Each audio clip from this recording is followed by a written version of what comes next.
When you bind a quilt, it can be a little bit tricky to turn the corner. So here's what you do. Bring your binding down all the way to the corner, and right at the point of that corner, you're going to place your thumb or your finger or something else, and you're going to take the binding and you're going to turn it over the edge of the quilt. And when you do that, you'll have a diagonal line that runs from the point towards the center of the quilt. Then you want to lay your finger or some straight object down right along this line as if it were continuing from the edge where you started, and you want to flip this binding over it.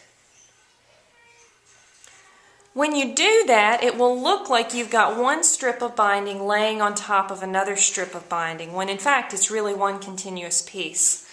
Now you're going to pin this down on either side about 3 inches from the corner, and making sure that you hold this in place. If you lift it up, it looks like you've got kind of a double folded triangle there. You want to make sure that you don't lose that.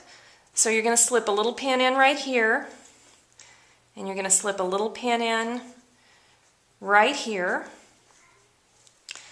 and leave that there, and then continue pinning down the side as you normally would. It's really important when you do this to make sure that the result is that all the layers of the quilt and binding are flush on this edge, and past the corner that they're flush on this edge. And then I'll show you in a few minutes how you stitch this down.